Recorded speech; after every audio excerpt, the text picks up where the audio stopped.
दोस्तों नमस्कार, good evening, शुभ संध्या। Study 91 के यूट्यूब चैनल पे आप सभी दोस्तों का स्वागत है।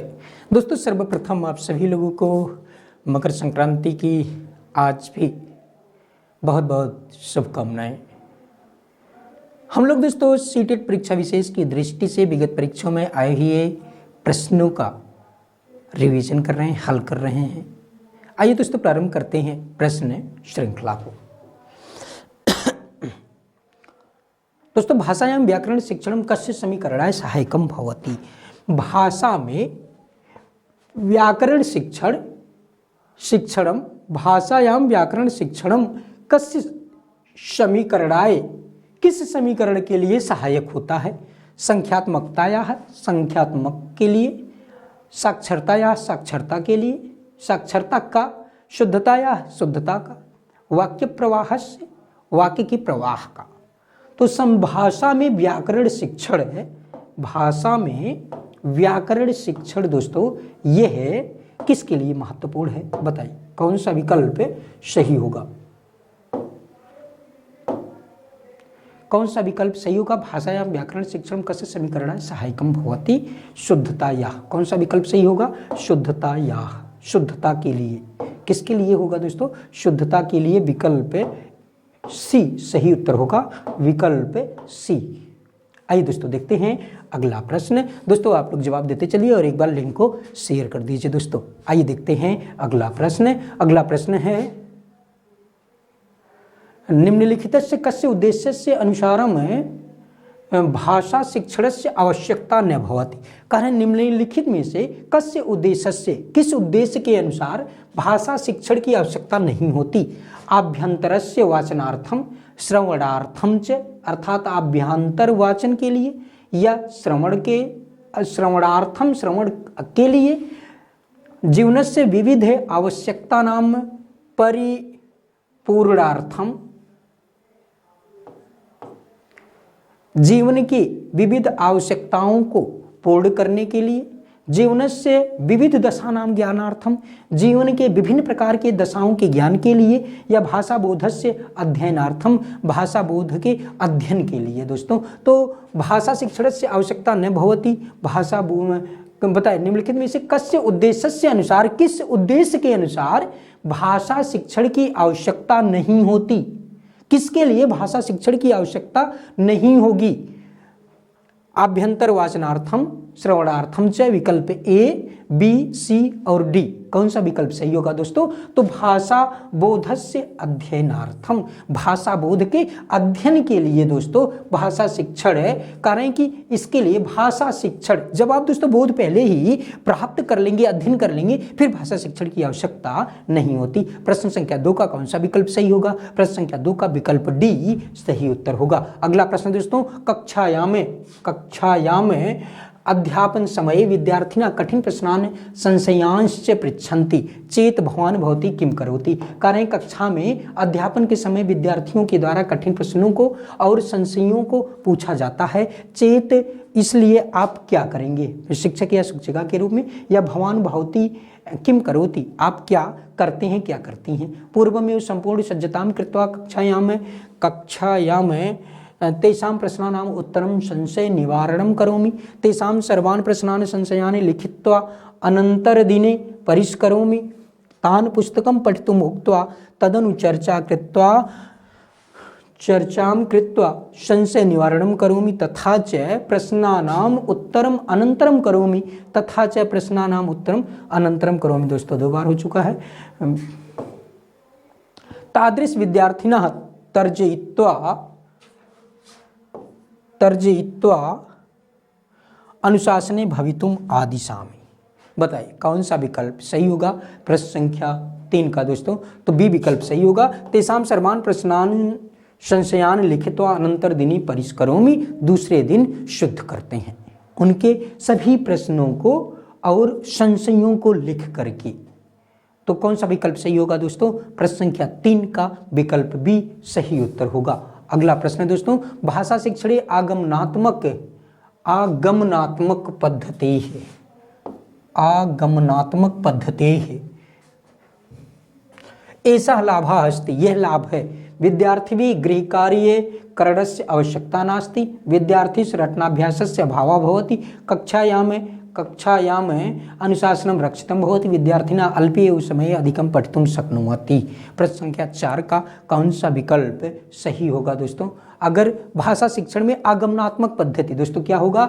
रटनाभ्यासस्य अभावः भवति, यानी कि आगमन पद्धति में दोस्तों विद्यार्थियों में रटने के अभ्यास का अभाव पाया जाता है। कौन सा विकल्प सही होगा? प्रश्न संख्या 4 का विकल्प बी सही उत्तर होगा, विकल्प बी। आइए दोस्तों देखते हैं अगला प्रश्न, और अगला प्रश्न है भारतीय बालैः निम्नलिखितेषु किम अध्येतव्यम?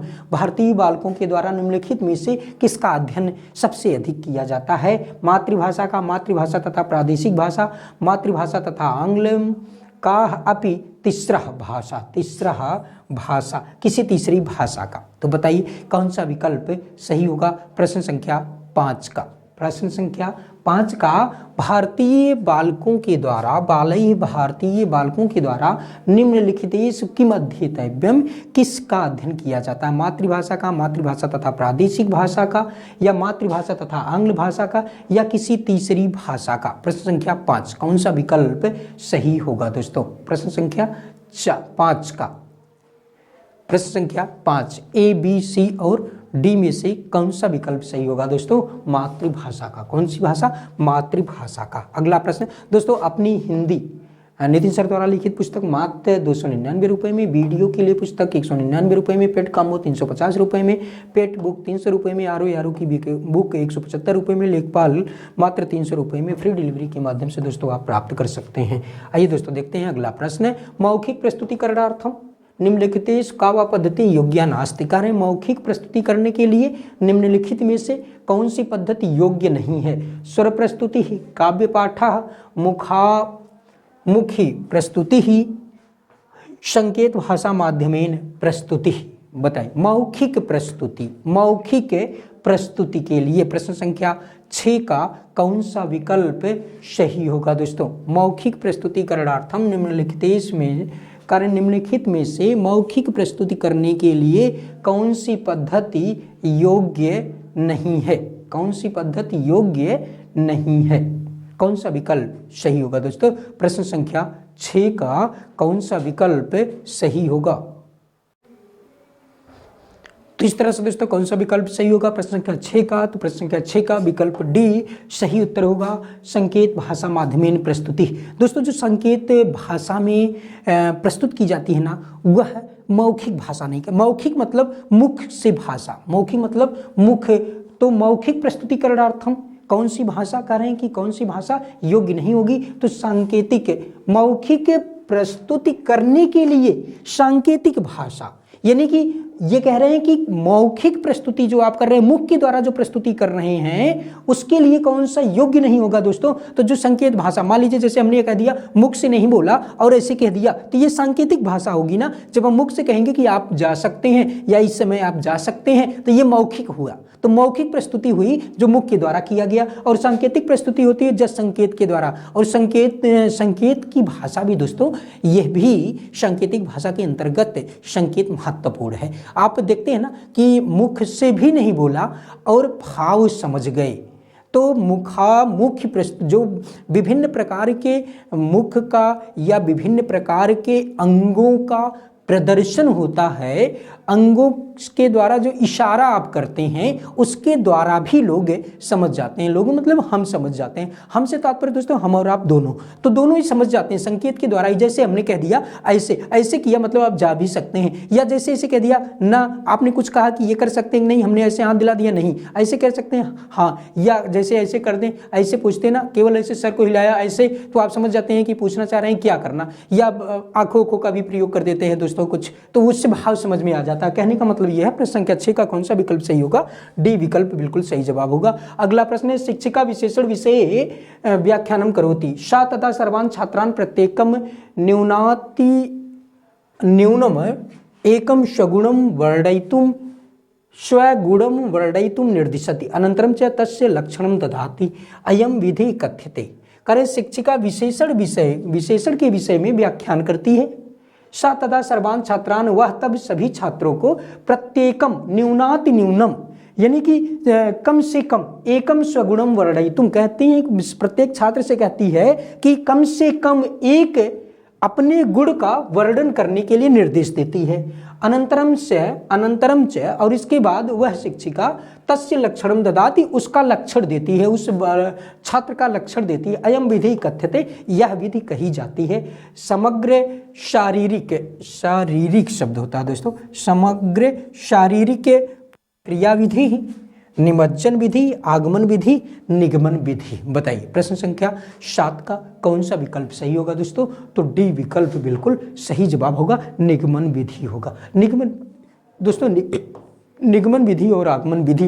निगमन विधि क्या चलता है? सामान्य से विशेष की तरफ, निशा भी आप कह देते हैं। निगमन विधि सामान्य से विशेष की तरफ चलता है, आविशा कहते हैं। आगमन विधि विशिष्ट से सामान्य की तरफ चलता है, विशिष्ट से सामान्य की तरफ चलता है। तो जब आप कह रहे हैं कि पहले तो सामान्य चीजें कि शिक्षिका खुद कहती बच्चों से कि आप अपने कम से कम एक गुण को लिखिए, तो प्रत्येक बालक एक अपना गुण अवगुण तो उससे चिर परिचित होता। सामान्य सी चीजें बता रही है कि एक सामान्य बात बता रही शिक्षिका कि तुम अपना एक गुण लिखो या आप अपना एक गुण लिखिए, और इसके बाद वो विशेष चीज बताती है कि उसी गुण के आधार पर स्वगुणम, जो कम से कम एक गुण छात्रों के द्वारा दिया गया, उसी एक गुण के आधार पर कह रही अनंतरम च तस्य लक्षणम, उसके लक्षण को देती है। यानी कि उसी गुण को देख करके शिक्षिका उसके लक्षण को बता देती है कि ये किस प्रकार का है। तो कहने का तात्पर्य पहले सामान्य सी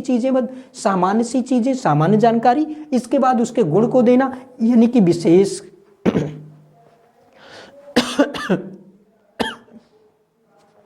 यानी कि विशिष्ट बातों का होना निगमन विधि कहलाएगा। विकल्प डी सही उत्तर होगा। दोस्तों अगला प्रश्न है, भाषा या पाठ्यचर्यायाम साहित्यस्य समावेशः स्यात्। करें कि भाषा के पाठ्यचर्चा में साहित्य का समावेश होना चाहिए यतः, क्योंकि छात्राणां पाठ्यक्रम भारम न्यूनं करोति, नवीन शब्दानां ज्ञाने छात्राणां साहाय्यं करोति, इदं नैसर्गिक भाषायाः पठन पाठनस्य माध्यमम् अस्ति, इदं विद्यार्थिनः आलोचना क्षमता वर्धयति। प्रश्न संख्या 8 का कौन सा विकल्प सही होगा दोस्तों? ए, बी, सी और डी में से दोस्तों। तो नवीन शब्दानां ज्ञाने छात्राणां साहाय्यं करोति, नवीन शब्दों के ज्ञान में छात्रों की सहायता करती है, तो इसलिए भाषा के पाठ्यचर्चा में साहित्य का समावेश होना चाहिए। प्रश्न संख्या 8 का कौन सा विकल्प सही होगा? 8 का भी विकल्प बिल्कुल सही जवाब होगा। अगला प्रश्न है दोस्तों, पूर्व पठिताया कथाया पुनः कथनार्थम छात्रेभ्यः निर्दिष्ट शिक्षकः आकलयितुम समर्थो भवेत्।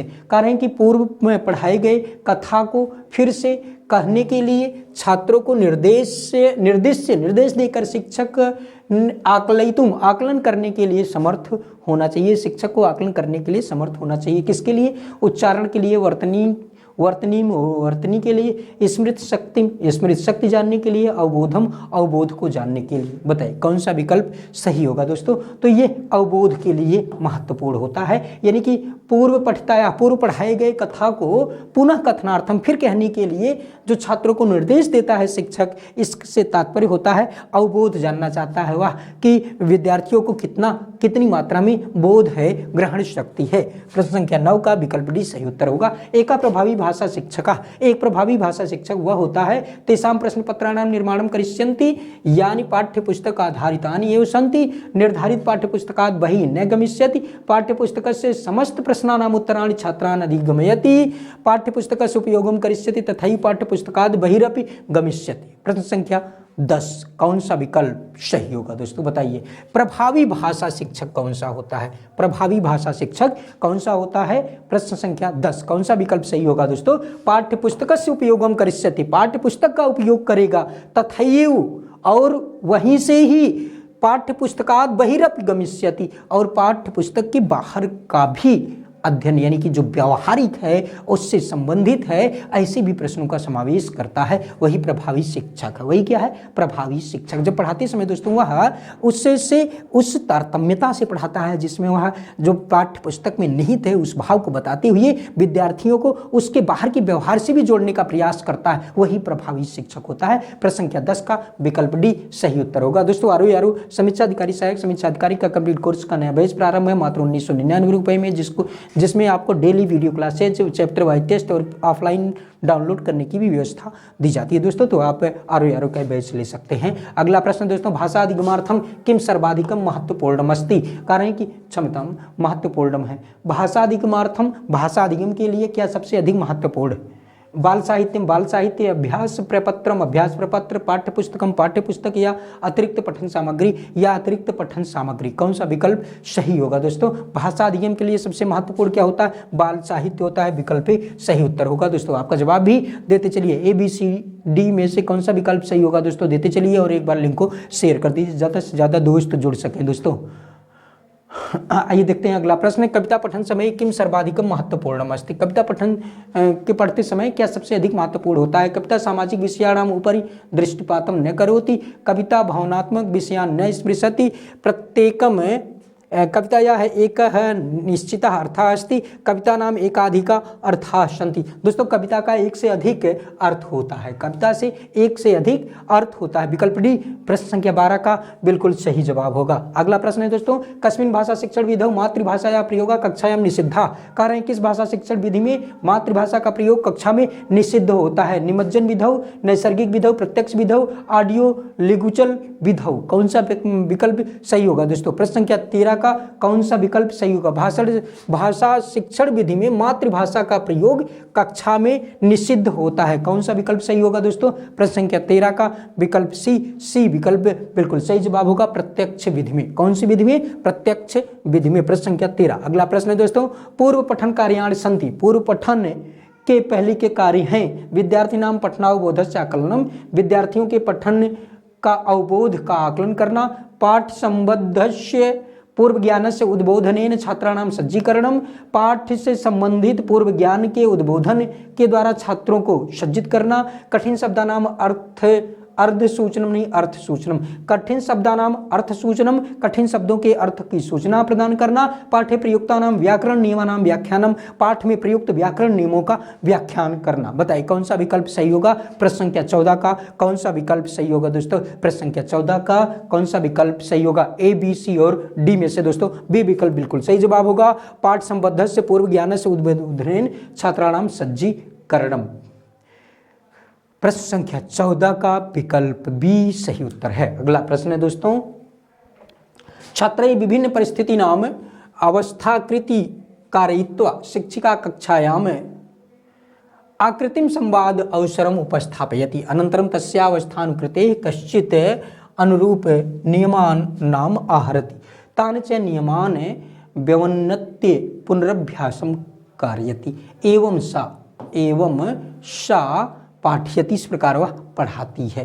कारण छात्रों के द्वारा विभिन्न परिस्थिति नाम अवस्था कृति कारयित्वा, विभिन्न परिस्थितियों के और अवस्था का अनुकरण करा करके शिक्षिका अध्यापिका कक्षा में आकृतिम संवाद अवसरम उपस्थापयति, आकृतिम रूप से संवाद का अवसर उत्पन्न करती है, स्थापित करती है। अनंतरम तस्याह अवस्थानुकृते, इसके बाद वह उसकी अवस्था का अनुकृति के द्वारा कश्चित अनुरूप नियमानाम, कोई अनुरूप नियमों से आहरति लेती है, तान च नियमान, और उस नियमों को व्यवन्नत्य पुनराभ्यासम कराती, निरंतर उसका पुनराभ्यास कराती है। एवं सा, इस प्रकार वह पाठयति, वह पढ़ाती है। ससंदर्भ व्याकरणम निगमन विधिम निर्देशात्मक व्याकरणम पृथक्तया व्याकरणम। प्रश्न संख्या 15 का कौन सा विकल्प सही होगा दोस्तों? इस प्रकार वो क्या करती? ससंदर्भ व्याकरण का अध्ययन कराती। किसका करती? ससंदर्भ व्याकरण का। कौन सा सूत्र कहाँ से लिया गया, क्या क्रम है, कैसे है, इस सब का, यानी कि ससंदर्भ व्याकरण का प्रयोग कराती है। प्रश्न संख्या 15 का विकल्प सही उत्तर होगा। दोस्तों यूपी पुलिस कांस्टेबल का नया बैच प्रारंभ है, जिसमें कंप्लीट कोर्स लेने पर दोस्तों महाबचत ऑफर के तहत आपको 1499 रुपये में आप यूपी पुलिस से कांस्टेबल का नया बैच प्राप्त कर सकते हैं। अगला प्रश्न दोस्तों, काव्या एक भाषा शिक्षिका अस्ति, काव्या एक भाषा शिक्षिका है। सा विषयानुगुणम शब्दानाम आहरणम करोति, वह विषयों से शब्दों को लेती है। कर्तुम लेने के लिए, तेषाम सहगामी शब्दानाम, उनसे संबंधित शब्दों का, च आहरणम कर्तुम, आहरण उनसे संबंधित शब्दों को लेकर के छात्रान निर्दिशत, छात्रों को निर्देश देती है। ऐसा योजना, इस प्रकार की योजना पद्धति ज्ञायते जानी जाती है। फिर से एक बार देखिए, काव्या एका भाषा शिक्षिका है। काव्या एक भाषा शिक्षिका है। सा विषयानुगुणम शब्दानाम आहरणम कर्तुम, वह विषयों से संबंधित शब्दों को लेने के लिए, तेसाम सहगामी शब्दानाम, और उनके साथ संबंधित विषयों के शब्दों को लेने के लिए, आहरण कर्तुम, लेने के लिए, छात्रान निर्दिशत, छात्रों को निर्देश देती है। ऐसा योजना, इस प्रकार की योजना पद्धति क्या कहलाती है? पद्धति ही क्या कहलाती है बताइए। शब्द जाला इति, शब्द क्रीड़ा इति, शब्द निर्माण इति, विन्यास इति। प्रश्न संख्या 16 का कौन सा विकल्प सही होगा दोस्तों? ए, बी, सी और डी में से दोस्तों उसको क्या कहते हैं? विन्यास कहते हैं। क्या कहते हैं? विन्यास कहते हैं। इस प्रकार ऐसा योजना विन्यास इति ज्ञायते, इस नाम से जानी जाती है। प्रश्न संख्या 16 का विकल्प डी सही उत्तर होगा। कथा कथनम एकम शिक्षण शास्त्र अयम उपकरणम अस्ति। कथा कथनम एकम शिक्षण शास्त्र एकम, कथा कथनम एकम शिक्षण शास्त्रयम उपकरणम अस्ति।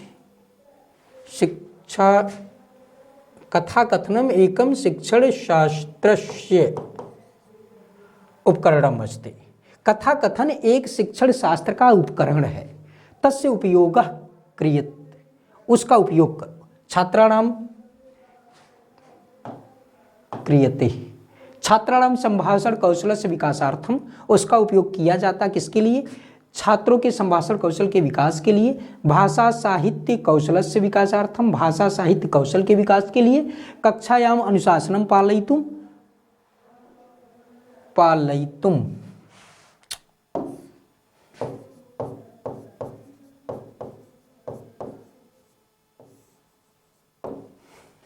कक्षा में अनुशासन का पालन कराने के लिए।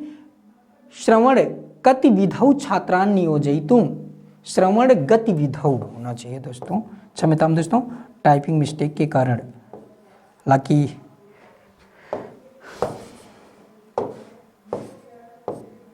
श्रवण गतिविधि में छात्रों को नियोजित करने के लिए। प्रश्न संख्या 17 का कौन सा विकल्प सही होगा दोस्तों? बताइए, ए, बी, सी और डी में से दोस्तों। शिक्षण शास्त्र के उपकरण के रूप में क्या? भाषा साहित्य कौशल विकास के लिए, भाषा साहित्य कौशल विकास के लिए। प्रश्न संख्या 17 का बी विकल्प सही उत्तर होगा। ससंदर्भ व्याकरणम पूर्व रूपाणाम ज्ञानम अनंतरम प्रयोगम प्रति प्रवृत्ति स्वाभाविक भाषाया उदाहरणेषु रूपाणां परिचयः तथा च संदर्भे तेषाम् अध्ययनं व्यवस्थित संरचना माध्यमेन रूपाणाम् अधिगमने विद्यार्थी क्रमशः विकासं प्राप्नोति। पुनः पुनः अभ्यास बलेन व्याकरणस्य अधिगमनम। बताइए कौन सा विकल्प सही होगा? प्रश्न संख्या 18 का ए, बी, सी और डी में से दोस्तों जवाब देते चलिए कौन सा विकल्प सही होगा। ससंदर्भ व्याकरण स्वाभाविक भाषा या उदाहरणेषु, स्वाभाविक भाषा के उदाहरणों में से रूपाणाम परिचय, रूपों का परिचय, तथा च संदर्भे, और उसके संदर्भ में तेसाम अध्ययनम, उनका अध्ययन करना क्या कहलाएगा? ससंदर्भ व्याकरण कहलाता। प्रश्न संख्या 18 का कौन सा विकल्प सही होगा दोस्तों? बी विकल्प बिल्कुल सही जवाब होगा। अगला प्रश्न दोस्तों देखते हैं। शिक्षक एकम पाठम स्वगत्या पठति, शिक्षक एक पाठ को अपनी गति के अनुसार पढ़ता है। विद्यार्थिनः समूहेषु विभज्य, और विद्यार्थियों को समूहों में बांट करके मुख्य बिंदुओं को आधार पाठ से निर्माणम कुर्वन्ति, आधार पाठ का निर्माण करता है। एवं विधम कार्यम अस्ति, इस प्रकार का कार्य कहलाता है। व्याकरण श्रुतलेखा, कार्यस्य पुनर्लेखनम, पारस्परिक श्रुतलेखा या श्रुतलेखा। कौन सा विकल्प सही होगा दोस्तों? विकल्प बताइए, ए, बी, सी और डी में से कौन सा विकल्प सही होगा दोस्तों? तो ए विकल्प व्याकरण श्रुतलेखा विकल्प, प्रश्न संख्या 19 का विकल्प ए सही उत्तर होगा। और आपका जवाब भी दोस्तों ए विकल्प सही होगा, ए विकल्प सही होगा। अगला प्रश्न दोस्तों, यूजीसी नेट का नया बैच प्रारंभ है जो कि मात्र 999 रुपये में आप प्राप्त कर सकते हैं दोस्तों, इन नंबरों पर संपर्क करके। अगला प्रश्न दोस्तों, वर्ग प्रहेलिका क्रीडा वर्धयति। करें ये जो वर्ग प्रहेलिका होती है, पहेली होती है ना, वह वर्ग वर्गों की पहेली के द्वारा जो क्रीड़ा की जाती है वह क्या करती है। मतलब एक खेल में वर्ग पहेली का प्रयोजन अगर आयोजन किया जाए तो उससे किसका विकास होगा? लेखन कौशल का, शब्द ज्ञान का, साहित्यिक अर्थम साहित्यिक अर्थ का, या श्रवण श्रवण कौशल का। विकल्प कौन सा सही होगा? ए, बी, सी और डी में से में दोस्तों वर्ग पहेली का यानी कि वर्ग नामक पहेली की क्रीड़ा के द्वारा शब्द ज्ञान की वृद्धि होती है। किसका होता है? शब्द ज्ञान की वृद्धि होती है। भाषा या पाठ्यक्रमी साहित्य से सन्निवेश अधोलिखते कस्य महत्वम नास्ति। कारण भाषा के पाठ्यक्रम में साहित्य के सन्निवेश के द्वारा निम्नलिखित में से कस्य महत्वम नास्ति, किसका महत्व नहीं है। एतत् विश्वसनीय सामग्री अस्ति, यह विश्वसनीय सामग्री है। एतत् अन्येषां संस्कृत ज्ञातुम छात्राणाम सहाय्यम करोति, ये दोस्तों अलग रहेगा। सहाय्यम करोति सहायता करती है। व्यक्तिगताम प्रतिक्रियाम दातुम, व्यक्तिगत रूप से प्रतिक्रिया देने के लिए एतत् छात्रान प्रोत्साहयति, यह छात्रों को प्रोत्साहित करती है। एतत् केवलम, यह केवल श्रवण संभाषण कौशले पोषयति, श्रवण संभाषण ये तत् केवलम श्रवण संभाषण कौशले पोषयति, यह केवल श्रवण संभाषण कौशल को पोषित करती है। कौन सा विकल्प सही होगा दोस्तों? प्रश्न संख्या 21 का दोस्तों, तो यह केवल श्रवण भाषण संभाषण यानी कि श्रवण संभाषण कौशल को पोषित करती है। विकल्प 21 का ये महत्व नहीं है। 21 का डी विकल्प सही होगा। अगला प्रश्न दोस्तों, पात्राभिनयम प्रत्येकम भाषा कक्षाया अभिन्न अंग रूपेण स्यात्।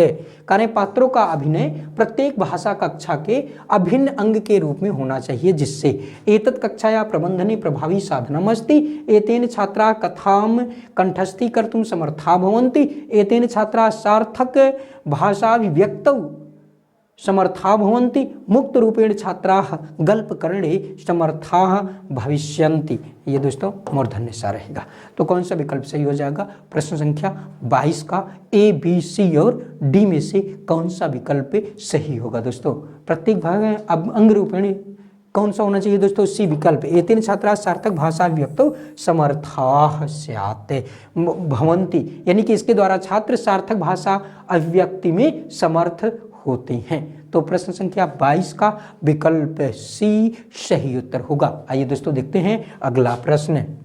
दोस्तों हिंदी का इंडिविजुअल कंप्लीट कोर्स का बैच प्रारंभ है, जो कि मात्र 999 रुपये में नीतीश सर द्वारा पढ़ाया गया। आप इस बैच को ले सकते हैं। अगर हिंदी से संबंधित किसी भी प्रतियोगी परीक्षा की तैयारी कर रहे हैं दोस्तों, तो आपके लिए बैच महत्वपूर्ण है। और अगला प्रश्न है दोस्तों गद्यांश से संबंधित। अधोलिखितं गद्यांशं पठित्वा तदनन्तरं प्रदत्त प्रश्नानां विकल्पात्मकोत्तरे सुनिश्चितम् उत्तरं चित्वा लिखत। कारण नीचे लिखे कि गद्यांश को पढ़कर तदनंतरम उसके बाद प्रदत्त प्रश्नानाम दिए गए प्रश्नों के विकल्पात्मक उत्तरों में से समुचितम उत्तरम, जो सबसे अधिक उचित उत्तर है, उसको चिन्ह करके लिखो। अथ एकदा भगवान बोधिसत्व बहुजन्मार्जित पुण्य फलैः शिवी नाम राजा बभूव। स बाल्यात् एव वृद्धाप्यसेवी वृद्धोपसेवी विनयशीलः शास्त्र पारंगतः च आसीत्। जन कल्याण कर्मसु रतः असौ पुत्रवत् प्रजाः पालयति स्म।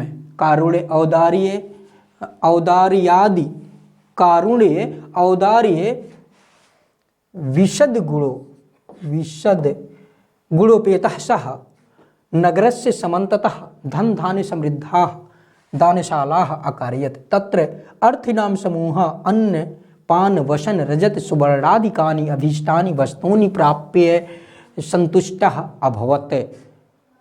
राज्ञः दानशीलतम आकर्ण्य देशान्तरेभ्योऽपि जनाः तं देशम् आयान्ति स्म।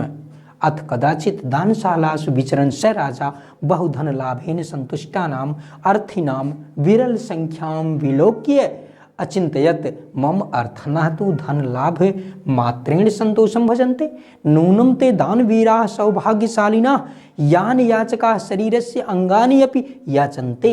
एवं राज्ञः स्व गात्रेष्वपि निराशक्ति विज्ञान सकलं ब्रह्मांडं व्याकुलं संजातम्। बताइए, राज्ञी एवं विचार्यति सति तस्य दानशीलतां परीक्षितुं देवाधिपतिः शक्रः नेत्रहीन याचकस्य रूपं धायित्वा तत्पुरतः हे राजन, भवतः दान वीरतम आकर्ण्य अशान्वितः भवत समीपम आगतोस्मि। देव रवि शशि तारा मंडल भूषितम जगत एतत् कथमेव पश्येयम चक्षुरहीनः। राजा उवाच, भगवन भवन मनोरथम पूरयित्वा आत्मानम् अनुगृहीतं कर्तुम इच्छामि, आदिश्यताम किम कर्माणि। विप्रः उवाच, यदि भवान् प्रीति तदा त्वतः एकस्य चक्षुषः दानम इच्छामि, येन मम लोक यात्रा निर्बाधा भवेत। कह रहे हैं अगर आप दान देने की इच्छा करते हैं तो कह रहे हैं कि त्वतः आपसे एकस्य चक्षुषः दानम, एक आंख दान में लेने की इच्छा करता हूं, जिससे मम लोक यात्रा, जिससे मेरी लोक यात्रा निर्बाधा भवेत, बिना किसी बाधा के पूरी हो जाए। दानम इच्छनयम याचकः, दान की इच्छा करता हुआ यह बालक, यह याचक केना भी प्रेरिता स्यात्, किसी से भी प्रेरित होना चाहिए। अथवा भवतु नाम, या आपकी जैसी अच्छा हो।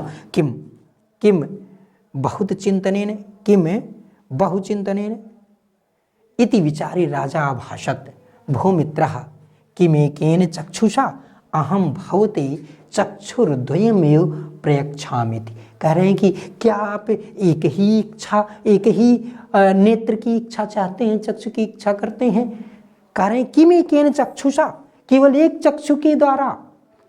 कह रहे हैं कि अहम भवते, मैं आपके लिए चक्षुर्द्वयमेव प्रयच्छामि, दोनों आंखों को दान देना चाहता हूं, दोनों आंखों को देना चाहता हूं। ये था दोस्तों गद्य। आइए दोस्तों इससे संबंधित प्रश्नों को सॉल्व कर लेते हैं। का आत्मानम अनुगृहीतम कर्तुम इच्छति, कौन अपने को अनुग्रहित करने की इच्छा करता है। प्रश्न संख्या 23, कौन सा विकल्प सही होगा दोस्तों। शिवी नाम राजा, रवि याचका, इंद्र। शिवी नाम राजा विकल्प ही सही उत्तर होगा। भ्रमण इत्यर्थे अनुच्छेदे का शब्द प्रयुक्त था।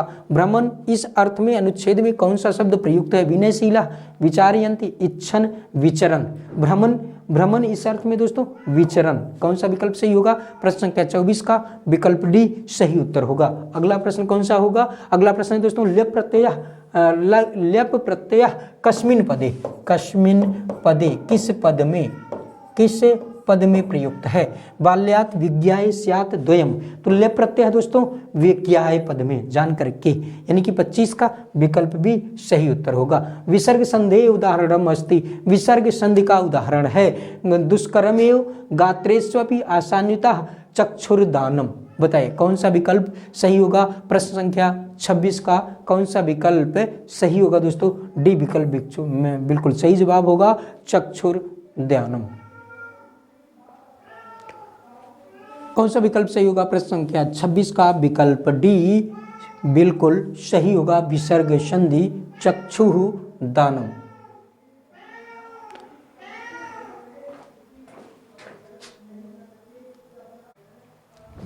आइए दोस्तों देखते हैं अगला प्रश्न और 27वां प्रश्न है दोस्तों नितिन सर द्वारा हैंड रिटन ई बुक्स प्राचीन इतिहास, मध्यकालीन इतिहास, आधुनिक इतिहास, सामान्य हिंदी, भारत का भूगोल, भारतीय राज्य व्यवस्था, बायोलॉजी, केमिस्ट्री और physics hand written e books के रूप में दोस्तों उपलब्ध है। अगर आप प्रतियोगी परीक्षाओं की तैयारी कर रहे हैं तो आपके लिए महत्वपूर्ण होगा, आप इसको ले सकते हैं। अगला प्रश्न है दोस्तों असौ पुत्रवत प्रजा पालयति स्म, वाक्य असौ सर्वनाम पदम कस्मै प्रयुक्तम। कह रहे हैं इसमें असौ सर्वनाम पद कस्मै किसके लिए प्रयुक्तम प्रयुक्त है। याचका याचक के लिए, बोधसत्व है बोधसत्व के लिए, सक्राय शक्र के लिए, जनाए लोगों के लिए। कौन सा विकल्प सही होगा दोस्तों। प्रश्न संख्या 27 का कौन सा विकल्प सही होगा दोस्तों। बी विकल्प बिल्कुल सही जवाब है, बोधिसत्व के लिए। किसके लिए, बोधिसत्व के लिए। अगला प्रश्न है दोस्तों अभीष्टानि वस्तूनि प्राप्य के संतुष्टा भवन्ति, इसमें करें अभीष्ट वस्तुओं को प्राप्त करके कौन लोग संतुष्ट हो जाते हैं। बोधिसत्व अर्थिनः राजानः सर्वे जनाः। कौन सा विकल्प सही होगा 28 का दोस्तों। तो कह रहे हैं कि अभीष्ट वस्तुओं को प्राप्त करके अर्थिना, जो धन चाहने वाले हैं, जो याचक हैं, वो संतुष्ट हो जाते हैं। अगला प्रश्न दोस्तों कस्य दानशीलताम आकर्ण्य, किसकी दानशीलता को सुन करके जना तम देशम आयान्ति, लोग उसके देश को आते हैं या आ रहे हैं। याचकस्य इंद्रस्य शक्रस्य बोधिसत्वस्य।